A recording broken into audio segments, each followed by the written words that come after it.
I am Steve Balderson, and I am primarily a film director, although I've also, as of late, the last couple of years, become, well, I've written stuff before, but not being published as an author.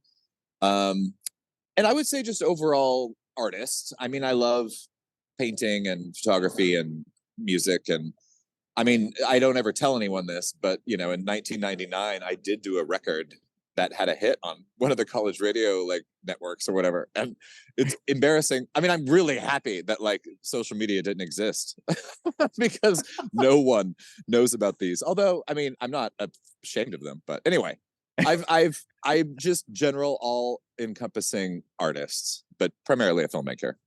Yeah, did filmmaking start first for you, or like an appreciation for it? Did that start first when you were younger, or what part of art caught your attention when you were a kid? Well, visual storytelling in general was always sort of where I felt totally at home. But when I was literally like 4 or 5 years old, my grandfather gave me a camcorder.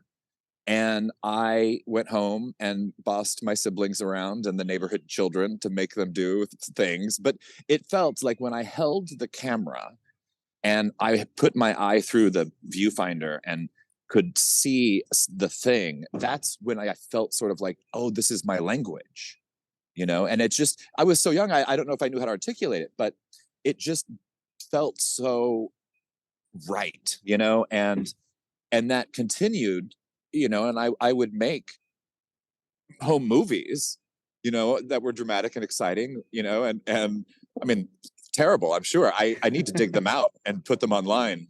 Um, and I did that through middle school, through high school, and there was a minute when somebody said, "Oh, you should get a real job, plan for the future, this whatever." And so I studied architecture for like a couple years, in high school, but then went to film school and left that, and at 18, went back home and started putting together my production company and made my first feature film. Oh, And wow. I and and that movie premiered at the Cannes Film Festival at the Market, and we licensed it all over the globe. And because that model worked, I thought, well, I guess I'll just do that again. And I did the second one, and we raised money, and you know, that came out, and it was on Roger Ebert's list of the best films that year. So, being so young, I didn't know how not common that was. I just, Oh, I'm sure. I didn't. How would I know? Because I had nothing to compare it to, and I grew up in Kansas, so there weren't other people around me doing the same thing. I was so far removed from the Hollywood, system that I didn't know that it was rare. And I did that for 20 years, and still am. But it occurred to me, 3 or 4 movies into it, that it was a unique situation. But I didn't know it before. Did it ever hit you after those 3 or 4 movies that it was so uncommon? Like, did something happen, or did somebody say something to let you acknowledge that? Um, a little. I mean, it was Okay. so interesting because even after the first movie, you know, I don't remember how I did. I think Sally Kirkland introduced us, but I ended up being introduced to Dennis Hopper, and he invited me to come out and go to his house. And we were talking about him being in my second film, and uh, I don't know if I knew that that was rare, but at one point it did occur to me that people would say, "Oh, you're not supposed to do it that way," or "You can't do it that way," and I both come from a viewpoint of, if you tell me that I can't do something, I will deliberately do it, even if I don't want to. It's like, you Yeah. can't have those olives. And I'm like, I don't even want the olives, but I'm just going to eat them because you told me I can't, and, but people will always say, oh, you can't make a movie that way. I mean, still to this day, people tell me that. And I say, I've done it 17 times. What are you talking about? But it's like, they don't have any concept of another way of doing it. But that's the only way I've known, you know, all these years. Yeah. It is funny, thinking back on what you said about, growing up and having that camcorder. I feel like that's a marker for people who are just so innately driven to be filmmakers. Is that, like you said, it's your way of communicating, it's your visual Yeah, medium. Getting a camcorder and immediately directing your siblings and neighborhood kids to be a part of it. So I totally. do want to touch on, going into film school and then working on your own film. Was there any sort of shock to, okay, now I'm doing this professionally, or was it pretty fluid? It was fluid, but I did notice that in I learned more on the very first day directing my first feature film than I ever had in film school. And the thing that I take away from that is, I mean, I learned a lot of life lessons, and I learned, about how to be away from home as an adult, and all those things. But I didn't learn as much about film uh, as you'd think. And so I always encourage people who are maybe thinking about going to film school or not, you know, uh, save your money, put it towards, I mean, take some workshops if you want. I mean, I love learning. Learning's a lot of fun. Um, but there are other ways to learn by doing is much better than, theoretically talking about doing. Yeah. Yeah. Oh, absolutely. I'm feeling that with my university degree that I haven't really touched much in the last 8 years or so. Uh yeah, that I just think it's really cool that you hit the ground running and you had your first film and went to Cannes. And I do want to touch on something I like to nerd out about, and that's the creative process of writing and outlining a Mm. script. What's your process like? I always love these different answers I get from guests. Well, it's interesting because I don't know when I figured this out, but at some point, I mean, I was aware because we were taught this in school, which was, every form, there are only 3 or 4 forms known to man, and a cup is the same form as an ashtray, which is the same form as a cereal bowl. It's just presented for a different purpose, and it's designed differently and it has a different shape, but overall the form of it is the same. So I would model movies. And if I took 3 movies that were similar, and maybe they didn't even have to be similar, but they had a similar structure, then the structure and the floor plan for what makes a movie, the backbone and the skeleton, um, you can see how identical in most cases, many of them are. And when you remove the subtext and the details, and you just look at the skeleton, and you become really, really keenly aware of the different skeletons that make up a story, whether that's the hero's journey or whether it's, a different one of them. I don't remember what all the names of them are, but I can recognize the structure and say, okay, I have this new concept, this new movie, I have this new story. First, let's identify the structure.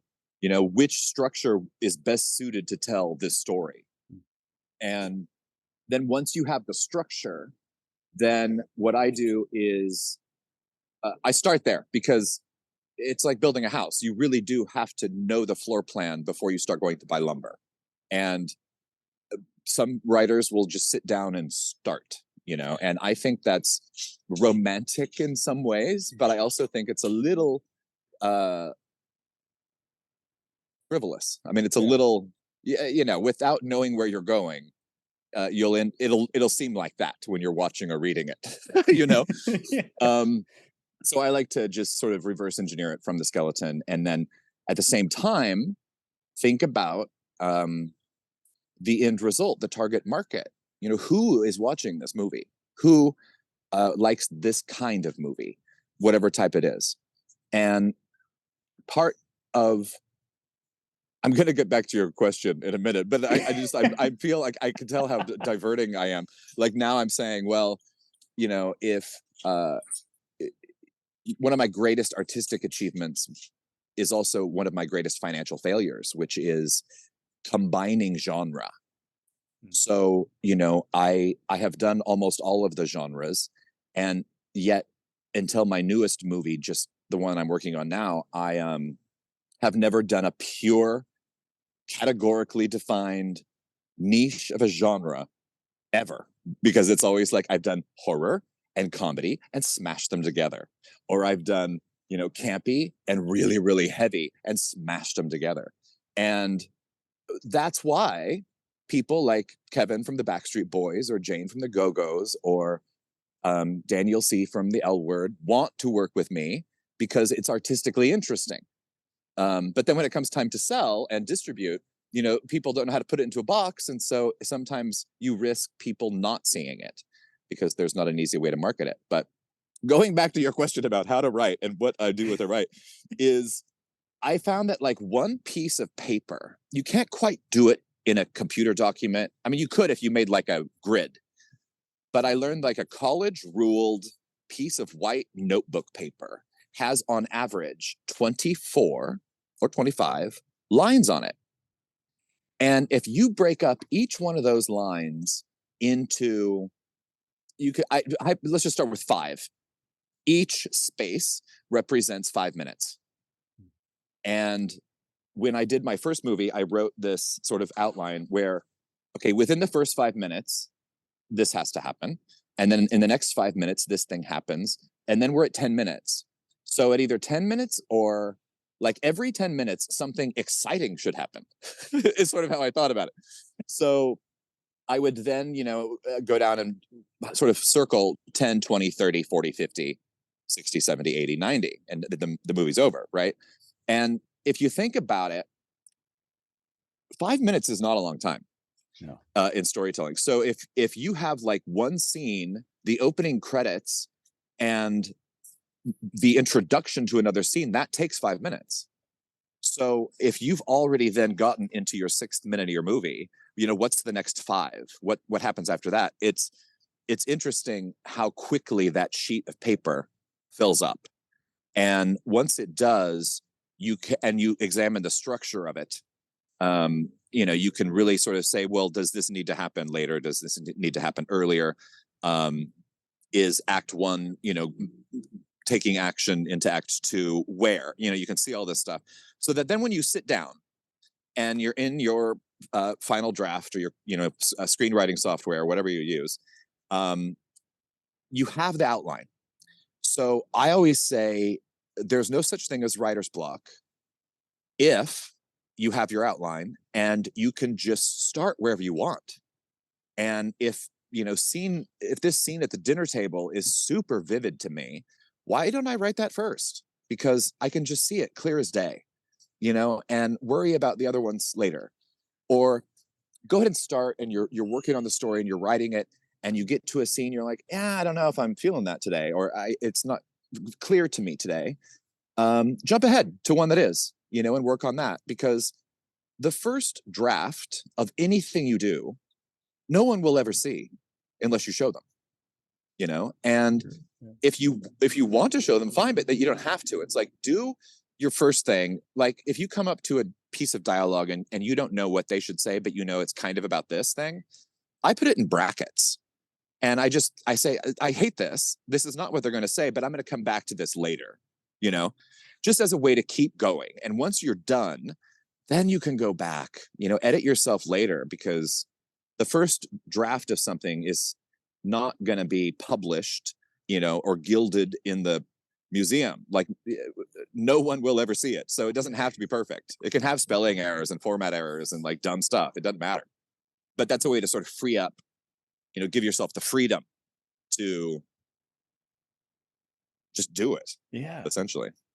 Oh my god, I'm nerding out so hard over here. I just love, as I was somebody who wanted to be and still am practicing, being a screenwriter before I ever became an actor. So I love hearing, the different outline processes and just how our minds work. It's just the coolest thing. And I do want to pivot into, the fact that you've written so many novels as well. Is that process pretty similar to you writing a book, or where's your mindset there? Well, the books came about a little differently because the first 3 were all about filmmaking. And my first one, Filmmaking Confidential, all of these are available anywhere books are sold. Filmmaking Confidential and the newest one are both on Audible also. But there is no audiobook for How to Find Investors and then The Master Plan, which is about scheduling your movie. But in Filmmaking Confidential, what I did was each basic topic, it's like the screenwriting chapter, if you will, has this kind of stuff in that I just mentioned to you. It also has a little bit, a couple of other things which screenwriters don't like hearing this, and especially the writers on strike right now. Screenplays are pretty worthless, and by that I mean they're also just they're not meant to be read. They're meant to be watched and listened to. So if you treat the screenplay as a map for what you should be doing and the story arc of your outline of your movie, gives the dialogue to the actors who know what they have to say, those are all important. Everything's important, of course, but whatever you write evolves when you're filming it, and there are changes made, and then it evolves yet again when you're editing it. So the end result of whatever it is you're doing will never be the same as the screenplay. And that was hard to understand for me at first. Like, I was so determined on my first movie to like have everything exactly the way it was written. I didn't think about it that way until later on. But writing the books was easier because they're more anecdotal. It's also a little bit of how to. It's like, how did I do it? And it's a how to book basically. And then I would teach workshops every now and again about like how to find investors and stuff like that. And once, somebody asks me the question, well, how do you? And it takes me 5 hours to answer the question. I realize I can't afford this 5 hour time of, time every time somebody asks me this question. So I ought to just put it in a book and say, here, read this, and then Yeah. I just saved myself 5 hours. But yeah, those were different. Whereas like the new one, the Memoir, had a whole different story. So Year of the Whore, which is an erotic memoir that's out now, I was telling this story to a friend of mine who happens to be a publisher with Punk Hostage Press. And she said, will you write this in a memoir? I'll publish it. And I said, oh, nobody cares. Like what? Nobody wants to hear my sexual reawakening.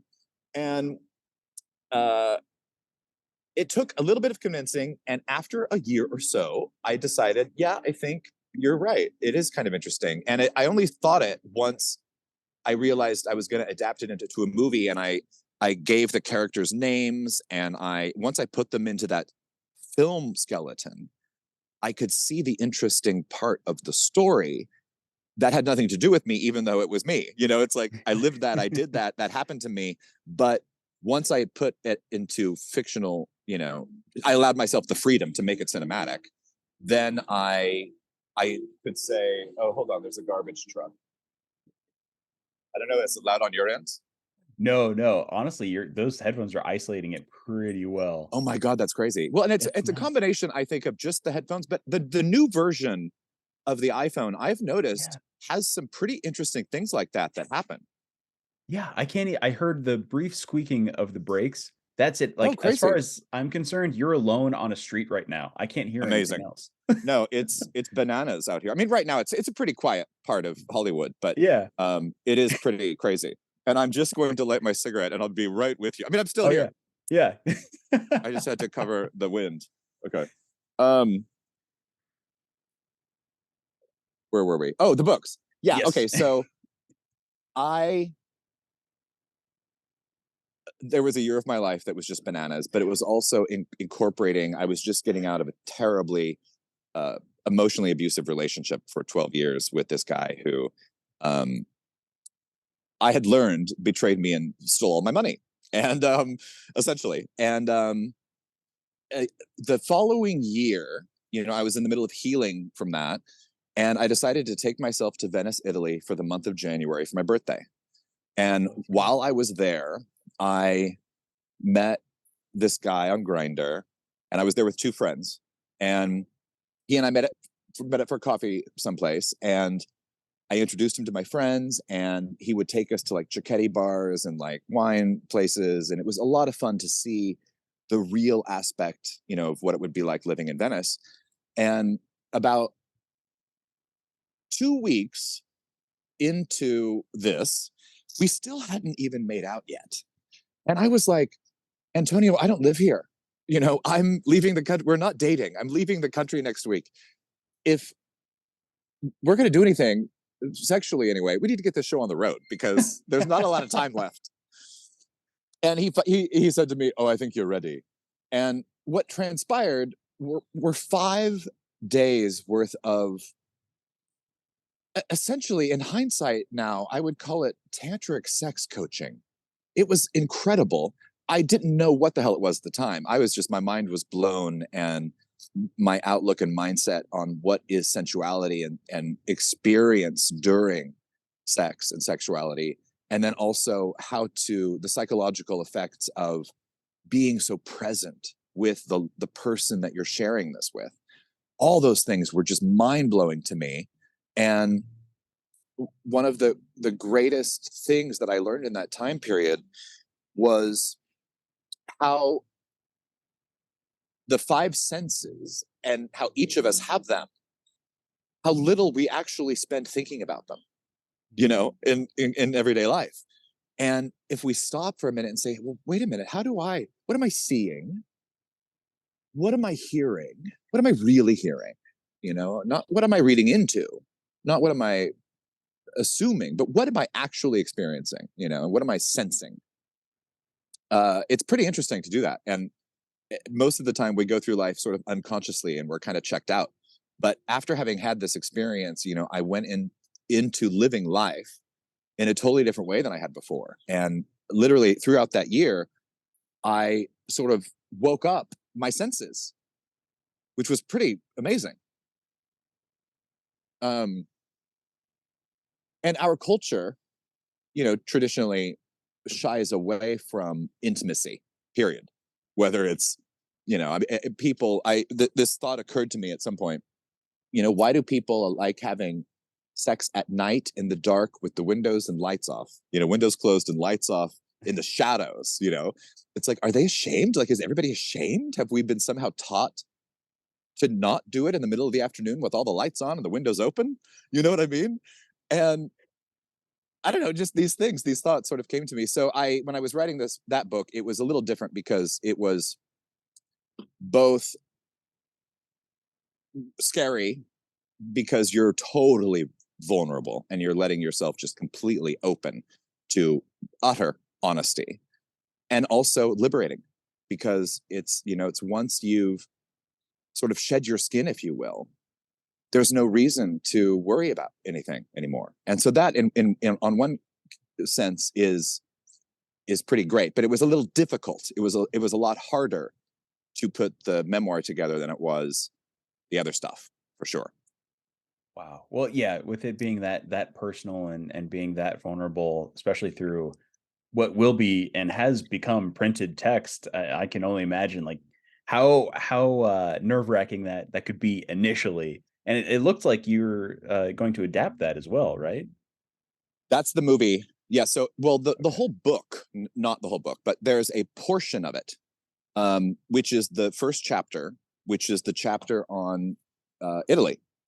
And it is a genuine, true, 100% love story.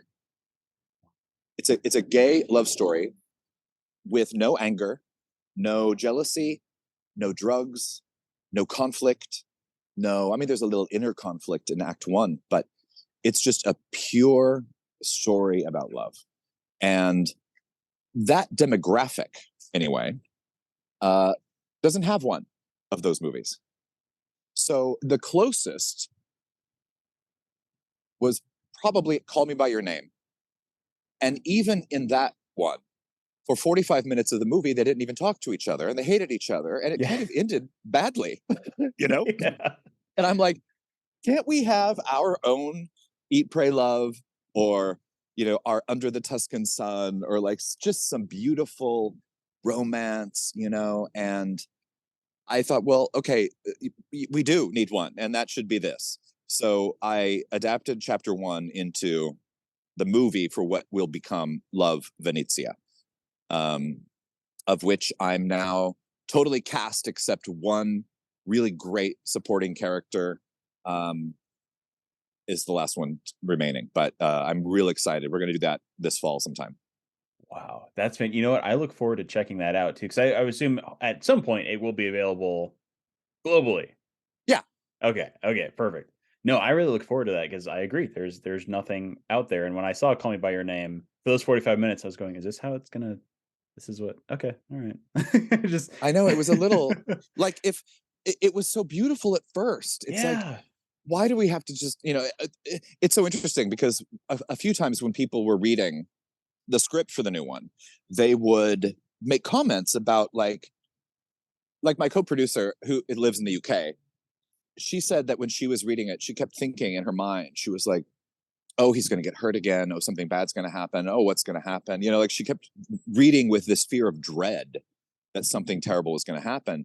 And when she realized there's this beautiful scene, um, and when you get there, it's almost over anyway. When you get there, she said she just started weeping, partly out of relief that nothing bad did happen, but also she said it was so beautiful the way it just went there.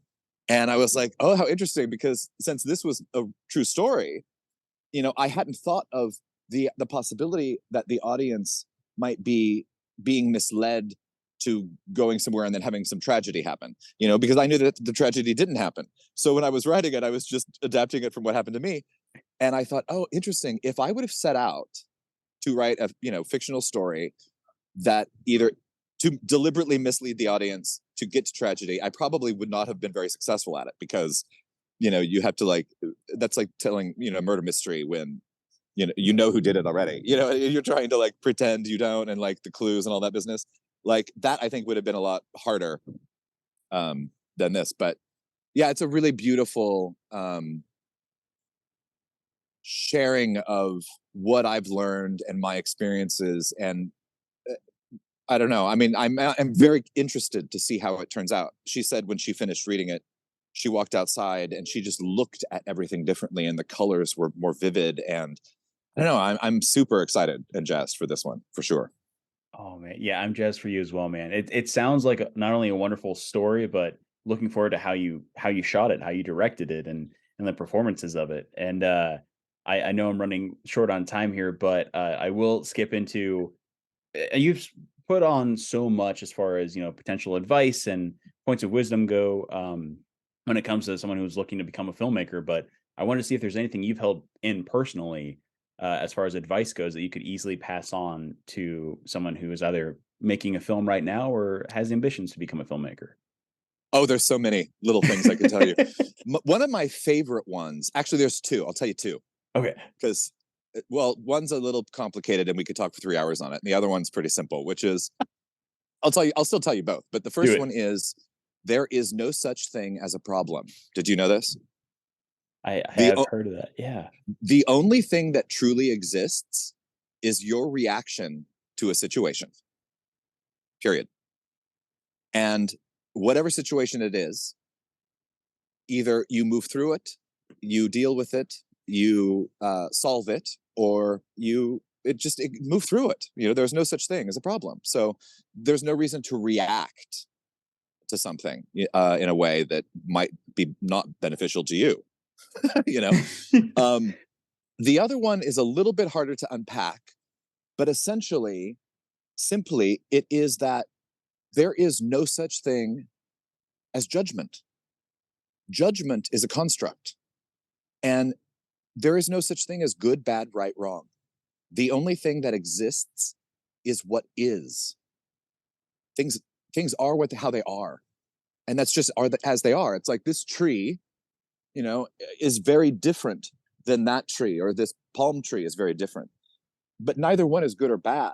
That's not like a bad version of this tree. It's just a tree. It's its own tree. And Mm. if we are constantly looking at this palm tree, trying to compare it to this tree, we are missing everything about this palm tree that makes it unique. So when you're telling a story or you're about to make a film, there's no such thing as a bad film. The film is just as it is.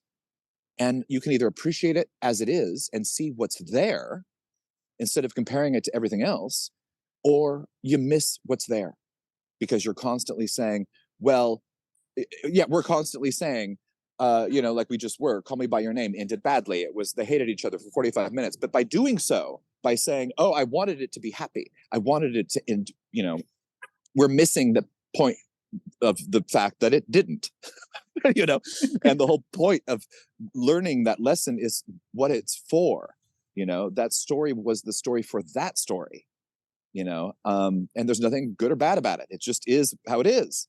And so once you sort of have those two things as a creator, it really frees up your mind to not worry, to not second guess yourself, to just do what you do what you love, go for it, and keep going for it, and know that there will be people who it resonates with and people it won't. And that's just how it works. I love that. Yeah, and I could absolutely unpack that for 3 hours. Like if I was there, we would be on the stoops till probably 5 o'clock just talking about it. Totally. It's so awesome. In addition to that, is there anything I can give a shout out to or promote within the episode notes for this episode? Obviously, being your book, but if there's anything else I can put out there as well. Um, well, I have a bunch of stuff on Tubi and Amazon Prime right now, which I'm excited about because it's sort of titles of mine from my library that haven't been able to be seen for quite a while.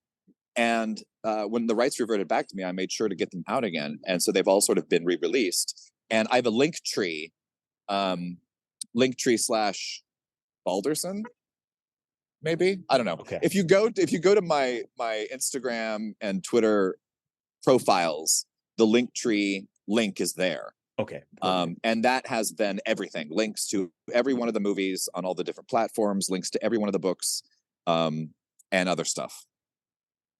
Perfect. Yeah. Oh, I'll dive into that for sure. I had such a blast chatting with you, man. I know we're going close to time. We're ending perfectly here, but I have one more thing before we go, and that's what I like to call an awkward goodbye. So I'll just give you a silent 3, 2, 1 countdown, and when I point to you, just give me your best verbal and visual awkward goodbye, and we'll end the meeting on there. Does that sound good? Great. Yes. Awesome, Steve. Man, this was so much fun. I will have to It was have so you much back fun. on the show for a longer talk, because this has just been awesome. But until then, let me go ahead and give Yes. you the countdown here.